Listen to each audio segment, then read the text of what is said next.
Salam, əziz məntiqli informatika dərsləri kanalımın izləyiciləri. Daha bir Excel dərsində sizinlə görüşürük. Keçən dəfə sizə Redaktorovaniya qrupunda olan düsturlardan bəhs etdik və biz dedik ki, bu hissəni, bu qrupu 2 hissəyə böləcəyik.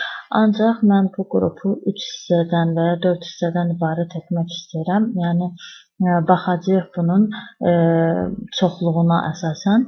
Yəni bizim bu birinci hissəmizdə olan düsturlar bölməsinə daha geniş məlumat var idi və siz daha yaxşı o hissəni başa düşəsiniz deyə bu funksiyanı mən ayrıca başa salmaq istədim. Eyni zamanda da burada gördüyümüz işarəni mən ayrıca başa salmaq istəyirəm. Həm məlumat çoxluğuna görə, həm də siz daha yaxşı qavrayasınız deyə bu hissəni başa salmaq istəyirəm və mən başa saldıqca əgər siz dediklərimi yazsanız, daha sonra işləsəniz və Excel-i daha yaxşı öyrənə bilərsiniz. Gəlin keçək bugünkü Redaktorovaniya qrupunda olan gördüyümüz bu funksiyaya. Burada gördüyümüz bu funksiya əsasən kopyalamaq adlanır. Excel bizə kopyalamağın çox sadə yollarını vermişdir. Biz sətr və sütun üzrə kopyalaya bilərik. İlk olaraq onu sizə demək istəyirəm ki, buradakı funksiyadan istifadə etməzdən əvvəl biz burada daha sadə yolla kopyalaya bilərik. Bunu mən sizə keçən dəfəki dərsimizdə demişdim və indi də sizə çatdırmaq istəyirəm. Baxın, gördüyümüz kimi hər hansı bir hissədə, baxın bu hissəni mən sizin üçün cədvəlin bir hissəsini qara rənglə rəngləmişəm ki, kopyalamağı daha rahatca başa düşək. Məsələn, mən bu cədvəlin hər hansı bir xanasında, tutaq ki, burada gördüyümüz kimi qeyd elədiyim bu xanada hər hansı bir söz yazacaq. Məsələn, yazacaq Excel. Excel yazdım və gördüyümüz bunu biz yuxarıya əgər kopyalamaq, aşağıya kopyalamaq istəyiriksə, keçən dəfə dediyim kimi, həmin xananı qeyd elədiyimiz zaman sağ künc tərəfdə kiçik nöqtə var. Biz onun üzərində gəldiyimiz zaman qara plus işarəsi yaranır. Bu plus işarəsini biz mausun sol düyməsi ilə tutub aşağı doğru çəkdiyimiz zaman gördüyümüz kimi bunu bizə kopyalamış olur.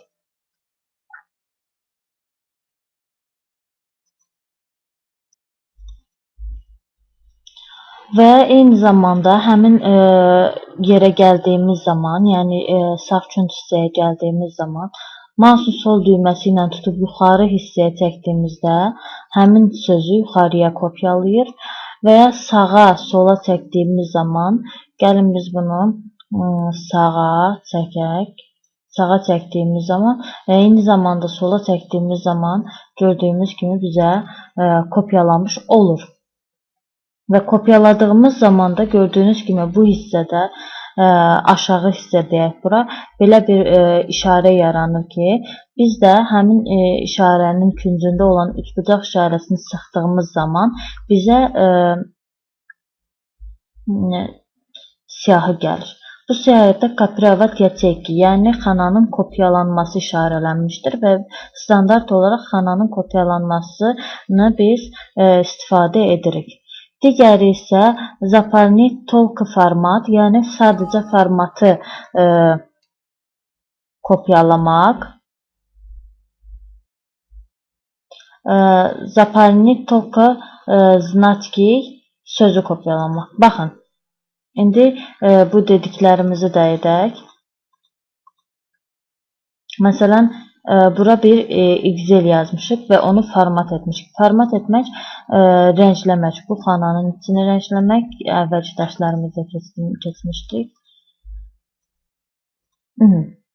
İndi baxın, mən bunu aşağıya doğru çəkdiyim zaman eyni formatda gördüyünüz kimi kopyalayır.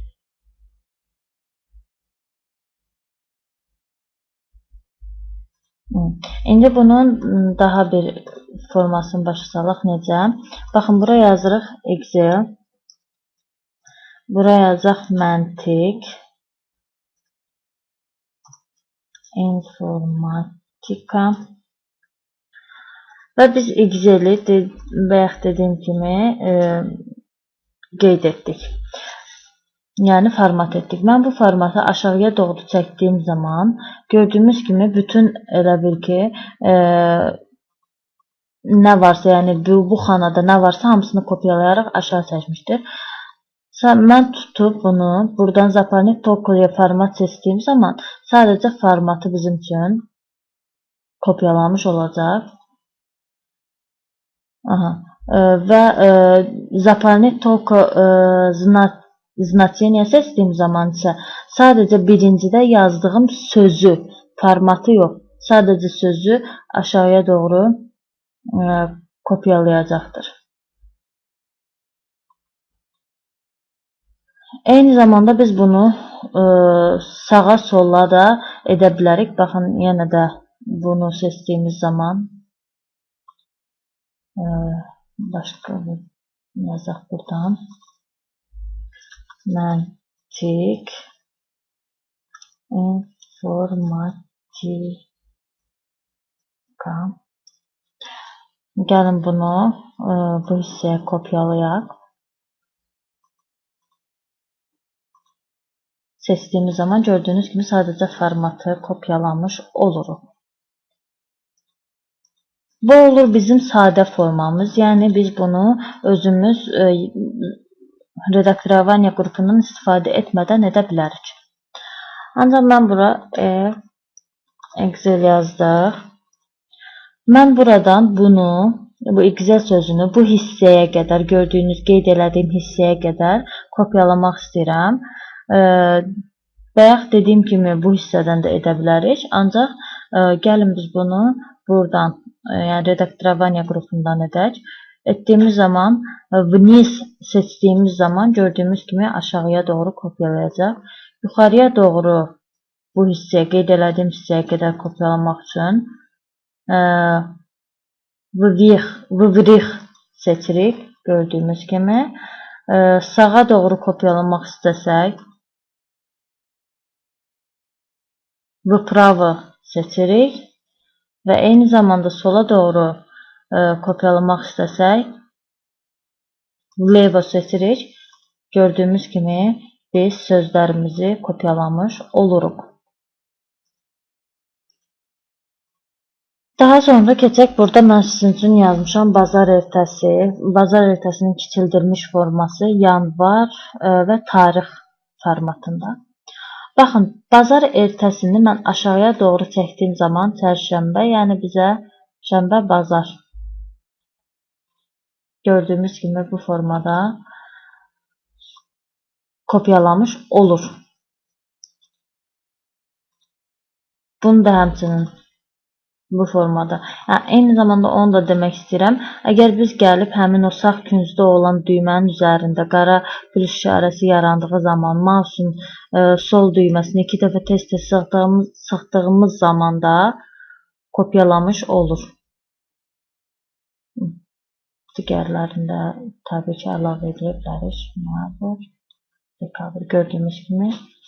Bunlar da keçək bununla digər dediklərimə. Yəni biz bunu sizin ola bilsin ki, Excel-inizdə bazar ertəsi, çərşənbə axşamı yazdığınız zaman aşağıya doğru hərəkət elətdirdiyiniz zaman alınmaya bilər. Çünki bunun üçün biz siyahı yaratmalıyıq. Siyahı yaratmaq üçün fayl menüsündən parametri seçirik. Parametrdən doполнительныйə gəlib bu hissənin lap aşağı hissəsinə gələrək общий hissədən izmenit spesik seçirik və buradan yeni spesik yaratmaq üçün новый spesik seçib buradan biz gördüyünüz kimi mən özüm üçün əlavə eləmişəm. Bazar ertəsi, çərşənbə axşam və s. eyni zamanda kiçildilmiş formasını və ayları. Biz buradan eyni zamanda ayların kiçik formatını yazaq. Baxın, yan kiçik. Burada siz hər birini eyni sətirdə yazmayın. Enteri basaraq gördüyümüz bu şəkildə yazmağımız lazımdır. Yanvar, fev,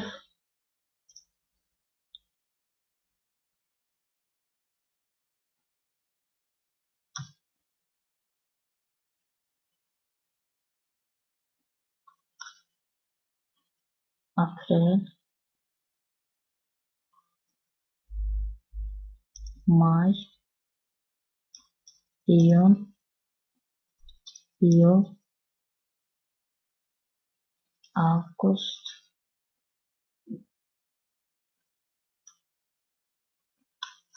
sentyabr, oktyabr, noyabr, dekabr deyə davet etdiyimiz zaman gördüyümüz kimi həmin siyahı buraya gəldi. OK düyməsini sıxdığımız zaman gəlib buradan orada siyahıda necə yazmışıqsa elə də yazırıq. Yanvar yazdıq. Mouse'un sol düyməsi ilə aşağıya çəkdiyimiz zaman gördüyümüz kimi kiçildilmiş formasını bizə vermiş olur. Daha sonra biz gələk buradan progressiya hissəsinə. Progressiya hissəsində gördüyümüz kimi burada po strokam, yəni sətir hissəsində po stolbuçam sütun hissəsində bizə kopyalamanı verir. Aritmetik cizgi riyazi formada, geometrik cizgi isə həndəsi silsilə, yəni riyazi silsilə həndəsi silsilə kimi olur. Riyazi silsilədə toplamadan istifadə olunur. Baxın, mən bura 1, 2 yazdığım zaman və bu ikisini tutub aşağıya doğru çəkdiyim zaman gördüyümüz kimi, baxın, 1, 2, 3, 4, 5, 6 deyə artır.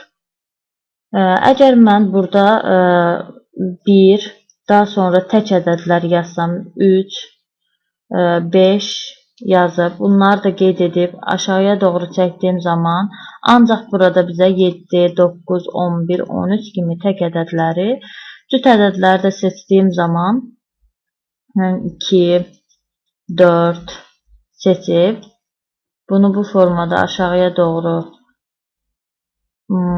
progressiyadan gəlib gördüyümüz kimi burada bizə artıq 2-ni verir.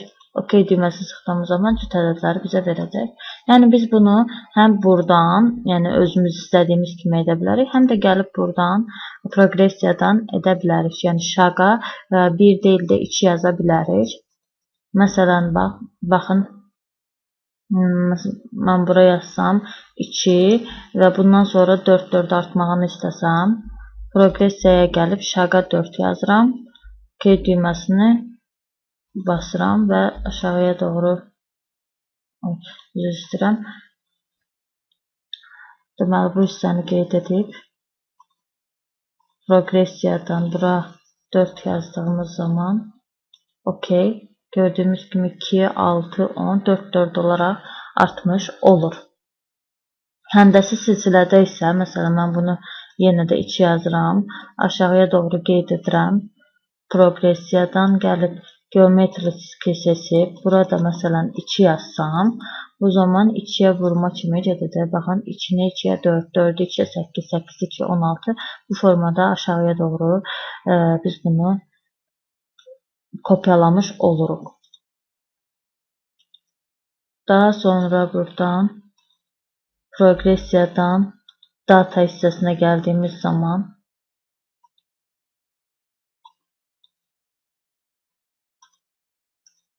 data hissəsinə gəldiyimiz zaman den seçdiyimizdə bir dəqiqə, bunu da silək.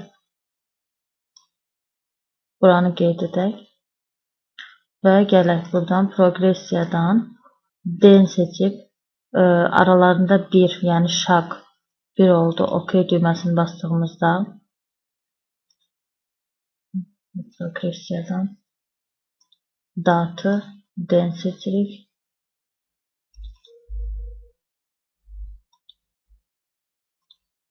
Bu mənim Excelimdə alınmır. Yəqin ki, bu 2010-cudur. Məncə bu 2010-cudan sonraki dövrlərdə olan funksiyalardan ibarətdir. Ancaq burada olmalıydı, əksinə niyə alınmadı? Bunu mən araşdıraram, daha sonra sizə izah edərəm. Progressiyadan da dediyim kimi datanı seçdiyimiz zaman, den seçdiyimizdə aşağıya doğru kopyaladığımız zaman bir gün artır. Yəni burada 23-12-2016-dırsa, artdığı zaman 24-12-2016 olur, 25-12-2016 olur və s. Рабочий den seçdiyimiz zaman sadəcə iş günlərinə bizim üçün edir. Yəni oradan 6 bazar günlərini, şənbə bazar günlərini çıxır. Mesaj seçdiyimiz zaman sadəcə aylar dəyişir. Yəni mən bura əgər 23-12-2016 yazmış oluramsa, digər ay olacaq 23-01-2017 kimi artmış olacaq. Qod seçdiyim zaman sadəcə illər dəyişmiş olacaqdır. Avtozapalniya isə bu Excel'in bayaq dediyim kimi bizə verdiyi avtoformat formasında olur. Bir də bir şey demək istəyirəm. Biz bunu aşağıya kopyalamaq istəsək, tutaq ki, mən buranı bir göy rəngdə edək. Yazı. Məsələn, bura 6 yazıb enteri bastığım zaman və ortadan yazaq. Bunu istəyirəm ki, 2 xanadan ya 3 xanadan bir olsun. Bu zaman mən 3 xananı qeyd edirəm və sağ hissədə həmin o nöqtəni qeyd edib aşağıya doğru çəkdiyimiz zaman gördüyümüz kimi bizə artma formasında 3 xanadan bir artma formasında verdi. Ancaq əgər mən sadəcə 6 olmasını istəyirəmsə, kopirovat yaçək seçirəm. Yox, əgər sadəcə formatın kopyalanmasını istəyirəmsə, Zaполнить только formatı seçirəm. Kopyalamaq haqqında bu qədər. Yəqin ki, demək istədiklərim nə idi, başa düşdünüz. Başa düşmədiyiniz hər hansı bir sualınız olarsa, şərhlərdə yazmağı unutmayın. Əgər videomuzu bəyəndinizsə, bəyən butonuna basın. Kanalımıza abunə olaraq Excel dərslərinin növbəti dərsləri haqqında da məlumat ala bilərsiniz. Hələlik növbəti dərslərdə görüşərik.